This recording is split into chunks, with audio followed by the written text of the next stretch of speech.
Atos capítulo 17 e o versículo 6. Só quem achou, diga amém. Amém.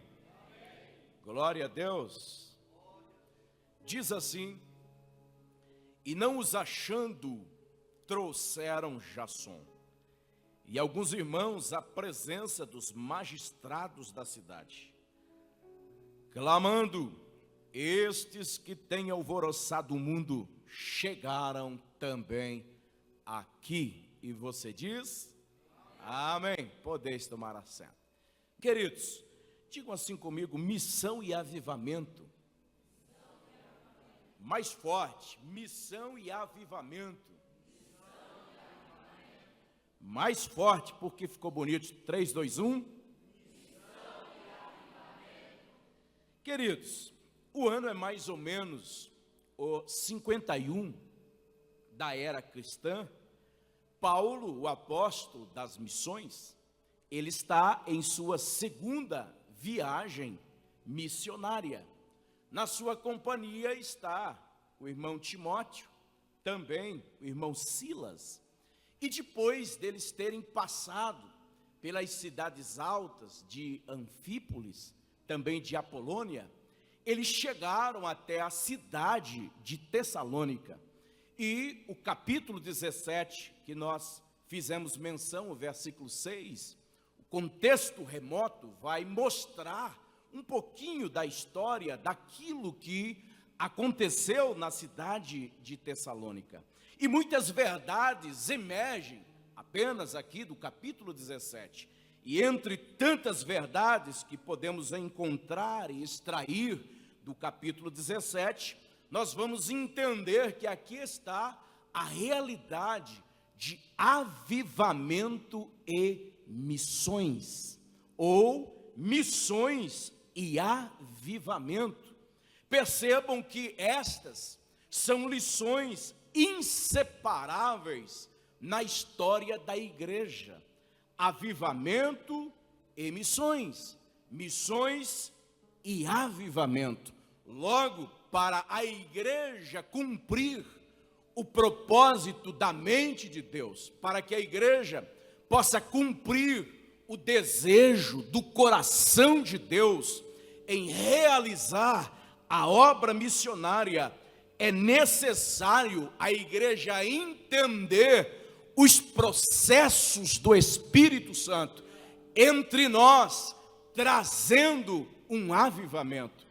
Eu sei, queridos, que quando nós falamos sobre avivamento, muitos irmãos do meio pentecostal entendem que avivamento são muitas línguas estranhas, num agrupamento de um culto, aonde nós expressamos o louvor, a adoração ao Deus da nossa fé. Eu sei que quando nós falamos de avivamento, alguns ligeiramente pensam que avivamento são profecias, são revelações, pessoas correndo nos corredores da igreja, expressando de forma espontânea a alegria do Espírito de Deus. Ora, queridos, isso até pode fazer parte de um avivamento, mas naquilo que a Bíblia nos ensina, o bojo das lições sobre avivamento, avivamento não é alguém profetizar. Avivamento não é alguém levantar a sua mão com espontaneidade ou algo do gênero. Avivamento, queridos, é a igreja inflamada pelo Espírito missionário, no desejo de alcançar almas para o reino de Deus. Então vire para quem está do seu lado e diga: é necessário você entender a realidade de um verdadeiro avivamento. Se for possível, vire para quem está do seu lado e diga essa verdade. Agora olhe para cá. Na Bíblia, do Gênesis ao Apocalipse, nós vamos encontrar alguns movimentos do Espírito gerando avivamentos. Nós vamos encontrar nas páginas do Antigo Testamento, nós vamos encontrar nas páginas do Novo Testamento a igreja vivendo a realidade de um avivamento pleno. Avivamento é a máxima de Deus para que a igreja possa alcançar o mundo perdido. Veja como isso é sério. Se a igreja não tiver no seu coração o desejo de falar de Jesus, se a igreja vir ao culto nas quintas-feiras, levantarem as mãos, glorificando ao Senhor, tendo expressões no culto, se a igreja vier aqui nos domingos à noite, ouvir as bandas louvarem o Senhor e ter espontaneidade no louvor, expressões na adoração, mas saírem daqui e não falar de Jesus, almas não irão se converter. Quantas almas você ganhou para Jesus? Nós temos crentes aqui respeitados pelos seus anos de vida. Cristãos que servem aqui em Catanduvas por longos 50, 40, 30, 20, 15, 10, 5 anos. Quantas almas você ganhou para Jesus? É por isso que avivamento, no seu bojo total, na primeira expressão do que é avivamento, está a realidade da igreja viver o pulsar do Espírito Santo por conquistar vidas para Jesus. Quer ver só? Eu quero provar isso à luz das Escrituras. Jesus, antes de subir assunto aos céus, ele olha para todo o colégio apostólico e ele vai dizer assim: ei, vocês precisam não se ausentarem de Jerusalém, porque é Jesus que a gente pode ir para qualquer lugar, mas devemos pensar com seriedade sobre Jerusalém. Jesus vai responder: porque há uma promessa que do alto virá o Espírito Santo. Aleluia, aleluia. Atos 1:4, vamos para Atos 1:8. Jesus disse: ei, vocês vão receber o poder do Espírito Santo, que há de vir sobre vós, e ser-me-eis as minhas testemunhas, tanto em Jerusalém, Judeia, Samaria, e até os confins da terra. Em outras palavras, Jesus estava dizendo assim: se vocês não forem inflamados pelo Espírito Santo, se vocês não tiverem no coração de vocês a realidade do pulsar do Espírito Santo, vocês não conseguirão realizar a tarefa missionária. Vire para quem está do seu lado, diga assim: eu acho que a gente precisa ser avivados pelo Espírito missionário. Vire para o outro irmão, para a outra irmã, diga: ei, eu acho que há uma necessidade de a gente agitar o coração. Tem gente que nem para falar para o seu irmão do lado: ei, você precisa de um avivamento.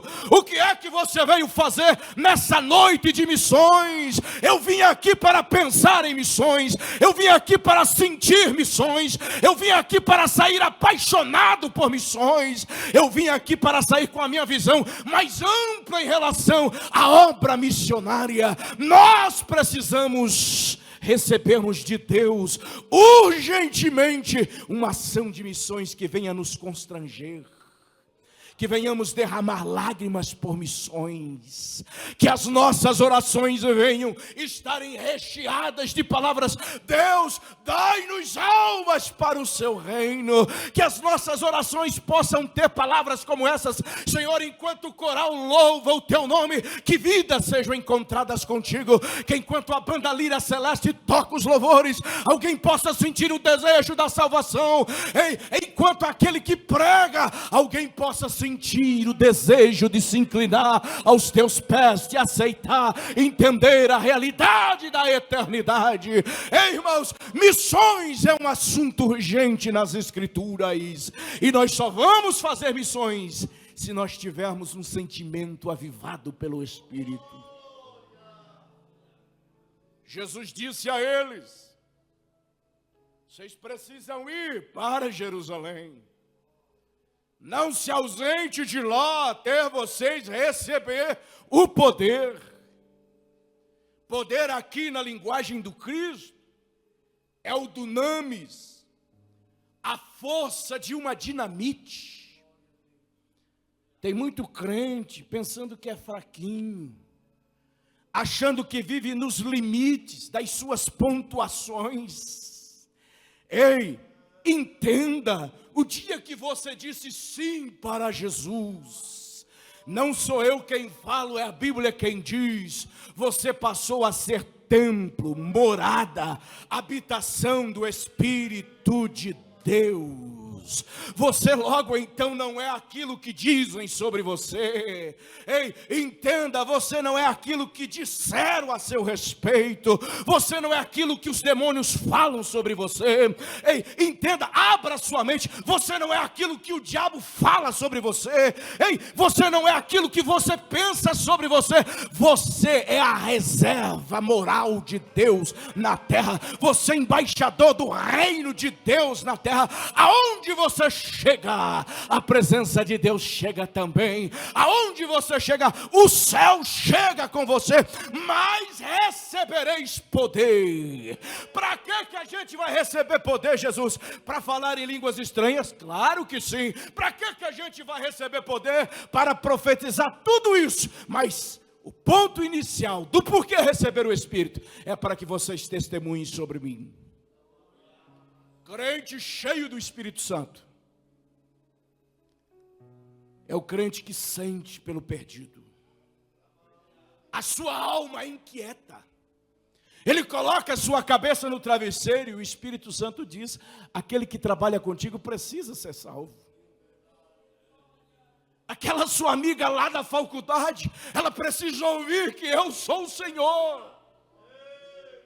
Crente cheio do Espírito Santo não se mede por palavras. A espiritualidade que muitos entendem a partir das evidências do movimento pentecostal. Não, senhores. Um crente cheio do Espírito Santo, o primeiro requisito para você ser cheio do Espírito Santo é o desejo de conquistar vidas para Deus.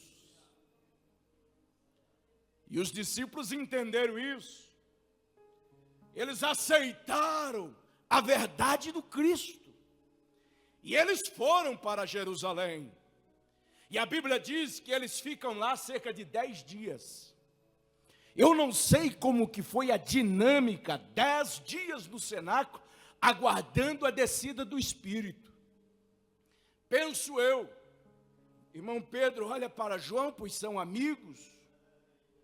Escute aqui, ele disse que a gente não poderia se ausentar de Jerusalém, mas nós já estamos aí mais de uma semana, até agora nada de Espírito, nada de mover, está tudo quieto, eu estou cansado de aguardar. Quem sabe vai lá João dizendo não, mas quem prometeu é fiel para cumprir.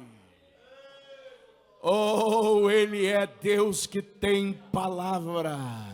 Se Ele falou, Ele vai cumprir. E a história diz que cerca de 10 dias, no aguardo, na espera, no anelo, na ansiedade, para receber de repente aquilo que Joel profetizou no capítulo 2, e há de ser que nos últimos dias derramará Deus do seu Espírito sobre toda a carne. Ei, a mensagem que profetizaram o profeta Joel sucede em acontecimento, porque Deus rasga os céus, quebra o protocolo judaico. Agora o Espírito Santo não é mais só para juízes, profetas, reis de Israel, mas agora é para toda a carne. E João olha para Pedro: eu estou vendo uma língua repartida como que de fogo sobre a tua cabeça. Não é só sobre a minha, sobre a tua também. Lembre-se que a promessa foi dita, a promessa foi cumprida. Nós não podemos ficar aqui no cenáculo. A gente precisa fazer alguma coisa. A gente precisa ir além fronteira. E a Bíblia diz, Atos dos Apóstolos, o livro missionário, que eles cumpriram o ID de Jesus. É a força centrífuga da igreja. Se nós ficarmos aqui, queridos, nessa carinha assim de observando o que acontece no culto, o propósito de Deus não vai ser alcançado através de nós. Se a gente vir para a igreja medir a gravata do pastor, como que vai ser o sermão hoje? Quem é que vai louvar?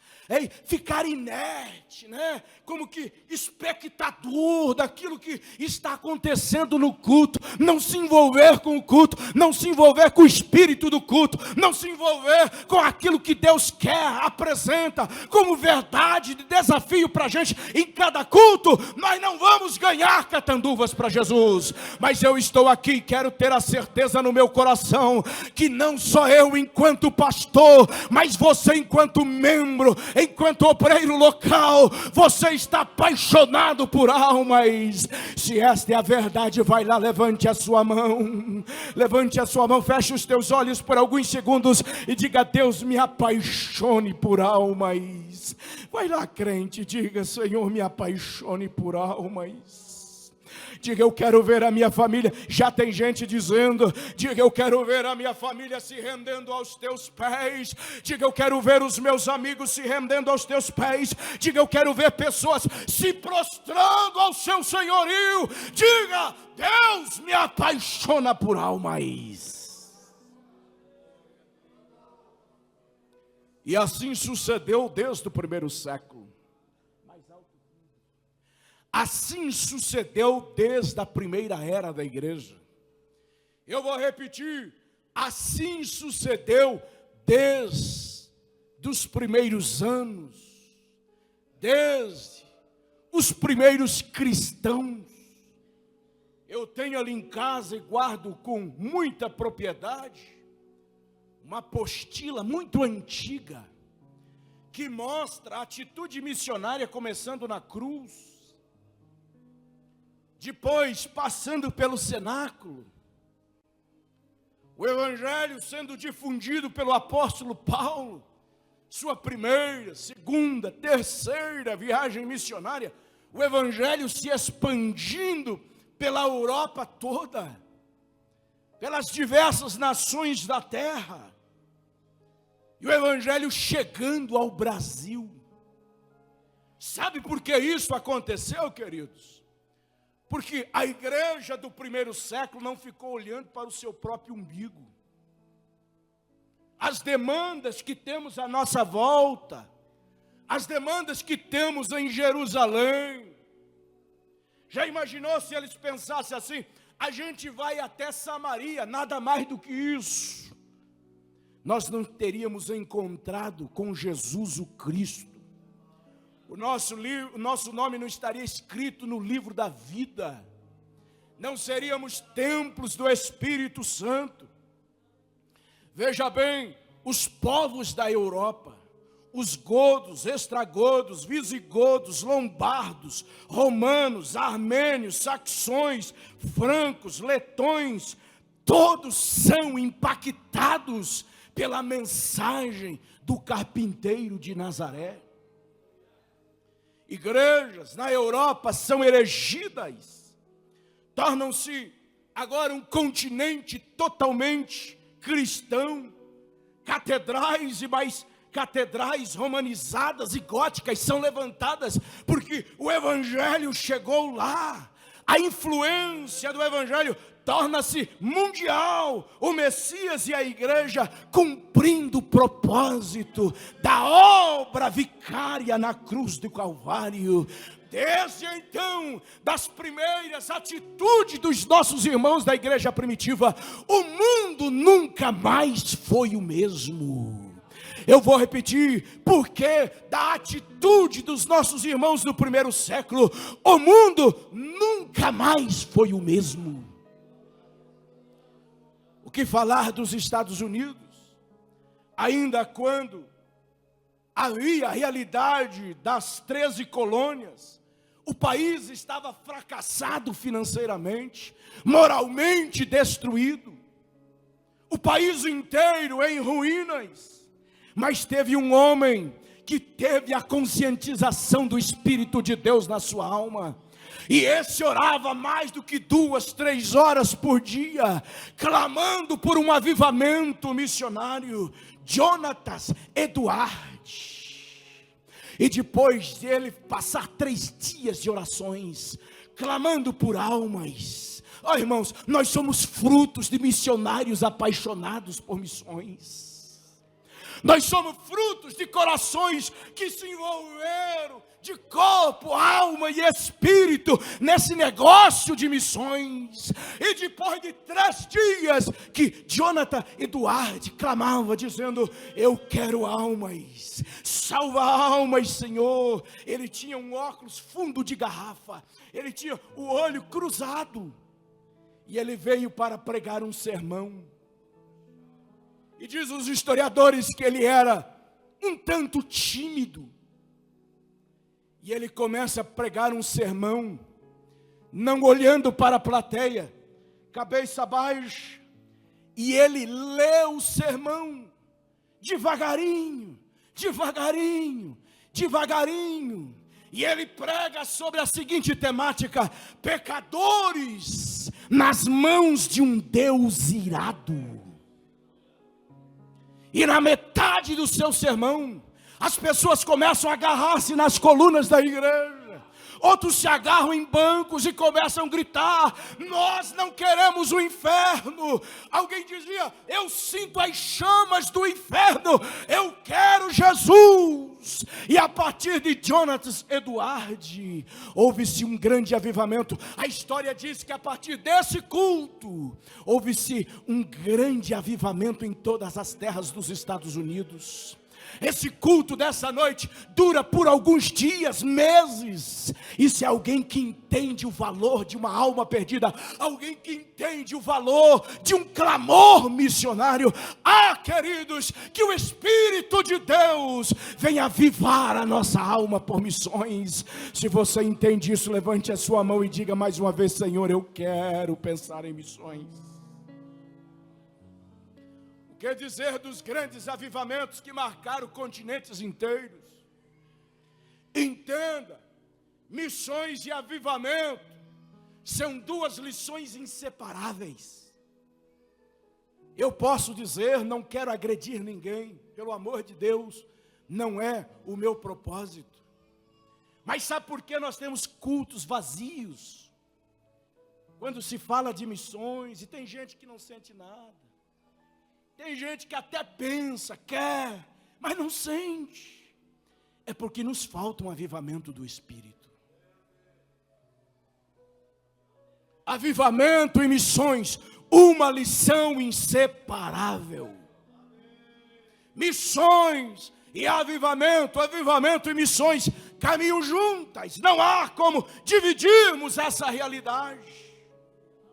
O que dizer dos grandes avivamentos que aconteceram em todos os continentes do globo? Que falar dos pietistas alemães que sacudiram a sua geração e a geração posterior? Ecos daquilo que Deus fez através dos pietistas alemães, até hoje alimenta a nossa alma. O que falar dos puritanos ingleses? Até hoje, os ecos daquilo que Deus fez através dos puritanos ingleses sacode a nossa alma. O que falar dos Quarks? Grupo que entendeu a necessidade de se voltar para a oração, a santidade e missões. Homens como Savonarola, Finney, Wesley. O que dizer de Martinho Lutero, que enfrentou todo o império da igreja na época, protestando com as 95 teses na porta da igreja em Gutenberg, na Alemanha. Quando a igreja já havia se corrompido, bordéis havia nos pátios das igrejas, nos fundos das igrejas. Agora a liderança era corrompida por dinheiro. O governo toma conta da igreja. E Martinho Lutero olha para tudo aquilo, inclusive para as indulgências, quando se pregava que você poderia comprar um pedacinho de terreno no céu. Martinho Lutero olha para tudo aquilo com o coração cheio do Espírito. Ele diz: não é possível, a gente precisa protestar. Martinho Lutero olha para a organização da igreja, e a igreja conceitua da seguinte forma: a igreja é que tem a soberania sobre a palavra não é quem mais dita as ordens, mas a igreja dita as ordens para a palavra. Martinho Lutero protesta, e nas 95 teses pregadas na porta de Gutenberg na Alemanha, ele vai dizer: sola scriptura, ou seja, somente as escrituras e mais nada. Nós somos frutos desses homens que lutaram aos seus tempos, venceram impérios e imperadores, venceram as arenas dos leões, venceram as espadas, venceram as fogueiras, venceram as guilhotinas, e hoje nós estamos aqui para dizer que Jesus é o Senhor. Se você pode ter uma expressão nos seus lábios de agradecimento porque você foi salvo, porque de irmãos que enfrentaram para estarem aqui, levante a sua mão e o glorifique, porque ele merece ser glorificado. Quem já leu sobre D.L. Moody? D.L. Moody, que estava, eu já disse isso, vou repetir de novo, estava num culto parecido com esse, quero acreditar. E o pregador dizia: Deus procura um homem para usar na terra. E o pregador insistia dizendo: Deus está à procura de um homem. E D.L. Moody, um simples sapateiro da cidade, ele interrompe a mensagem do pregador, levanta-se de pé e levanta a sua mão, e ele diz: se Deus está à procura de um homem, eis aqui este homem. E ele complementou dizendo: eu farei o que eu posso fazer, mas Deus fará aquilo que eu não posso fazer. D.L. Moody, que ganhou massas inteiras para Jesus, ele colocou um propósito no seu coração: eu não me deito para dormir sem antes ganhar uma alma para Jesus. Homens que marcaram as suas gerações. O que falar do grande avivamento no país de Gales? Vai lá para a história, leia para você ver. O rei, todo o império se prostram aos pés de Jesus. Isso é avivamento, irmãos. Avivamento tem que sair das quatro paredes. O avivamento verdadeiro tem que chegar na política, tem que chegar na cátedra, tem que chegar lá. O avivamento verdadeiro não pode ficar aqui dentro, tem que haver influência na sociedade onde a gente vive. Vai estudar as histórias dos verdadeiros avivamentos para você ver. Não podemos deixar de fora 1906. Um homem negro, desprezado ao seu tempo, porque ainda se via assim, né? De uma forma não muito agradável àqueles da pele negra. O nome dele é William Seymour. Problema no olho, aspecto não muito agradável. Mas ele se envolveu com esse negócio de Espírito Santo, avivamento e missões. E ele tinha tanto desejo de conhecer Deus, que ele ia para o estudo das Escrituras no colégio, e diziam para ele: você não pode entrar aqui dentro, você é negro. E ele ficava do lado de fora no corredor. Olha aqui, irmãos, quando você quer, não existe desculpas. Tem tanta gente colocando desculpa no pé do grilo. Qualquer coisinha, desculpa para abandonar Jesus, para deixar da igreja. Ei, aprenda com Seymour. Olham para Seymour e diz: você é negro, você é excluído, você é uma raça inferior, você não pode estar aqui dentro com a gente. Aí ele diz, mas então me dá um lugarzinho na porta, eu fico do lado de fora, mas eu quero aprender sobre a palavra. E diz que Seymour, ele vai para a oração e ele começa a clamar. Ele tinha desejo de ver as operações do Espírito Santo. Ele queria ver o céu se revelando na sua geração. E em 1906, na cidade de Los Angeles, ali na cidade de Los Angeles, na rua chamada Azusa, o céu se revela. O céu se funde com a terra, o céu invade a terra, e um grande avivamento missionário começa naquela geração. Diz a história que as pessoas vinham de um quarteirão de longe, já sentiam a vibração do poder do Espírito Santo. Chega ali 2 homens chamados Daniel Berg e Gunnar Wingre, e eles são tomados por aquele poder. Aí o Espírito Santo diz assim para eles: tem uma obra missionária com vocês, e é em Belém. Aí eles dizem, aonde é que fica Belém? E eles vão para o mapa, e eles encontram a cidade de Belém do Pará, no Brasil. O que é que diz Atos dos Apóstolos, capítulo 13? Já viu lá? A igreja de Antioquia, a primeira igreja missionária. O Espírito Santo, estavam eles jejuando e orando, o Espírito Santo disse, apartai para mim Barnabé e a Saulo para a obra que eu estou chamado. Atos dos Apóstolos é o nosso modelo. O que aconteceu em Atos tem que acontecer na nossa geração. Daniel Berg e Gunnar Wingre, como eu disse no começo, não olharam para as realidades, o contexto local. Eles aceitam a proposta do Espírito, embarcam no navio. Depois de uma temporada navegando pelo mar, eles aportam na cidade chamada Belém do Pará. E nós estamos aqui hoje como frutos do avivamento da rua Azusa. Oh, meus queridos, o bastão está em nossas mãos. Eu vou repetir: o bastão está em nossas mãos. Eu, enquanto pastor, sinto a responsabilidade da parte de Deus em falar de missões, em vociferar sobre missões, em levar a igreja a entender um pouco mais sobre missões, porque o dedo de Deus está em riste para mim, o dedo de Deus está em riste para você. Savanarola já se foi, Finney já se foi, Moody já se foi, Seymour já se foi, todos esses homens já passaram com as suas gerações. Hoje o assunto de Deus é comigo e com você. Se você entende isso, coloque a sua mão sobre o seu coração, feche os teus olhos, incline a sua cabeça se você puder, e tenha agora algumas palavras com o espírito missionário.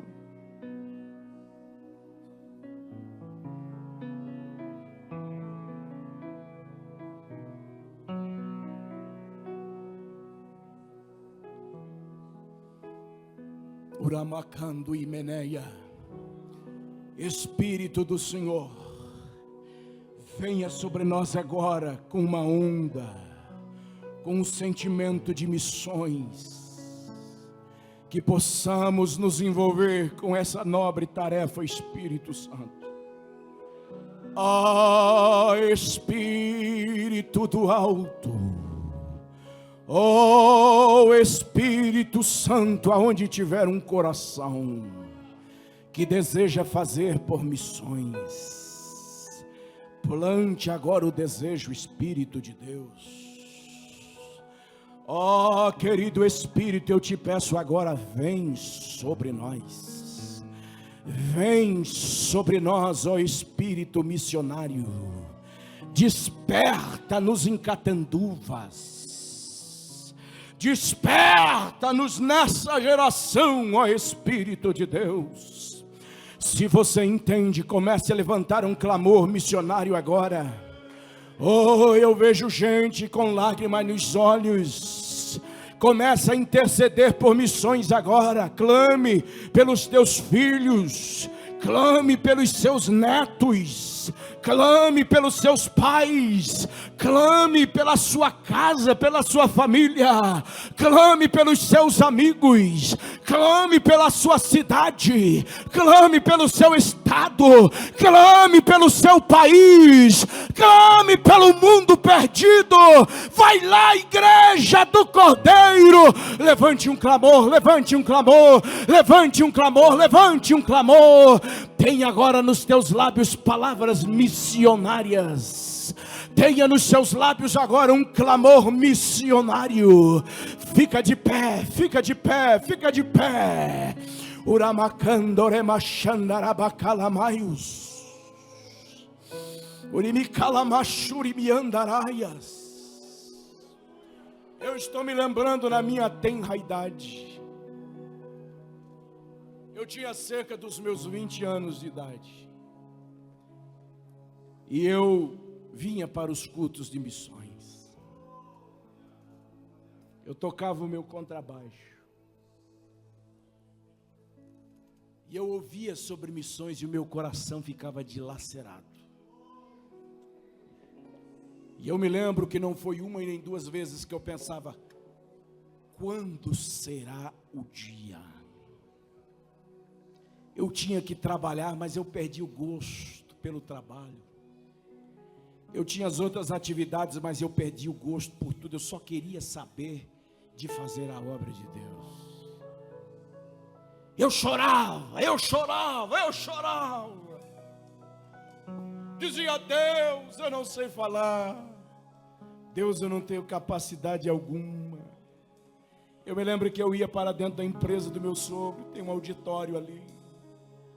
E eu ficava às vezes 2, 3 horas, clamando, orando, com a cara no carpê, dizendo: Deus, eu quero, se tu queres, eu quero. Eu dizia: Deus, eu não sei falar, Senhor, eu tenho muitas dificuldades, mas eu sei que a capacidade pode vir de ti. Oh, bendito o dia que o pastor disse: Jeremias, Deus tem um propósito com a sua vida. Depois de um tempo servindo ao lado de alguns pastores e cuidando de igreja, o Senhor me colocou no país do Paraguai. E eu viajei o Paraguai por uns 4 anos aproximadamente, fundando igrejas. Estava dizendo hoje aos obreiros as experiências maravilhosas que Deus me deu no campo de missões. Lugares onde saiu carretas de maconha carregadas, lugares perigosos, onde o tráfico é uma verdade. Às vezes estávamos em culto, de repente caía uma bala. Viajando de moto 30 quilômetros em 0 grau, de desembarcar da moto, as pernas não ter mais mobilidade. Mas a tenda armada, e você ver uma igreja nascendo onde não tinha nada.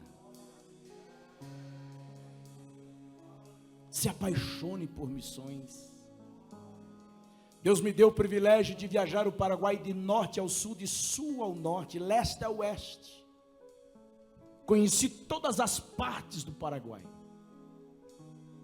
Lugares aonde não tinha um cristão, hoje campo emancipado. Eu nunca falei isso para a igreja. Deus me deu esse privilégio na obra missionária. O que dizer depois, atravessando o oceano, chegando em Moçambique, Zimbábue. Ah, você não pode entender o coração de um pastor apaixonado por missões. Ah, se você se voltasse e dissesse: pastor, estamos juntos, vamos oh, se você entendesse. O Espírito de Deus clama entre nós, por corações entregues à obra missionária. Se você quer fazer um pouquinho mais, sai do seu lugar e vem à frente, eu quero orar por você. Eu não estou dizendo que você não está fazendo, estou dizendo você que quer fazer mais. Saia do seu lugar e venha à frente. O local do seu trabalho é um campo missionário. Oh, cada coração sem Cristo é um campo missionário. Alá, céu, a cantalada. Urababaia comunúzia. Ergue a naragassura bequel. alguns segundos para você se lançar com a sua alma no sentimento missionário. Escute aqui, nós já vamos cantar e orar. Com quem Deus conta para a salvação dos perdidos? Com quem Deus conta? Os anjos quiseram, irmãos. Os anjos se apresentaram e disseram: nós queremos pregar aos homens. Deus disse: não, vocês não, eu vou dar essa tarefa aos homens.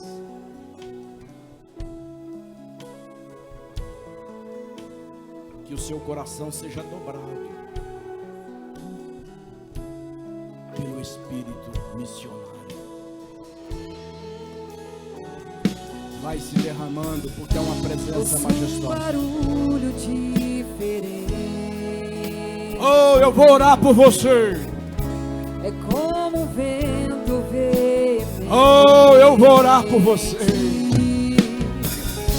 Eu vejo línguas como que de fogo. Alaia céu é que andau Pousando sobre o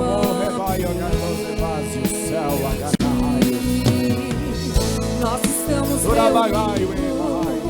A casa está preparada. Pode soprar o vento, reacender a brasa. Nós estamos reunidos. A casa está preparada. Pode soprar o vento, reacender a brasa. Aleluia! Eu quero batismo de fogo. Jesus, eis aqui o seu povo frente ao seu altar. Eis aqui a sua igreja perante o Senhor. Com esses poucos que aqui vieram, o Senhor pode sacudir essa geração. Com esses poucos sensíveis à sua palavra e à sua voz. Com esses poucos o Senhor pode fazer muito. Na verdade, o Senhor nunca trabalhou com o todo, o Senhor trabalhou com o grupo pequeno. E do grupo pequeno o Senhor fez muito. A sinceridade desses que aqui estão. Levanta como missionário em Catendubas. Levanta como uma missionária em Catendubas. Levantam para fazer a tua obra, Senhor. Levante a sua mão, você que está aqui à frente. Só quem está aqui à frente, levante as mãos. Espírito Santo, desce com a capacidade agora. Desce com a capacitação do céu agora, Espírito Santo. Tendo a capacidade para verbalizar a palavra. Tendo a capacidade para falar da palavra. Tendo capacidade para pregar a palavra, para falar do Senhor. Espírito de Deus, dá capacidade agora para estes sensíveis, que numa atitude de humildade vem aos teus pés à frente do altar.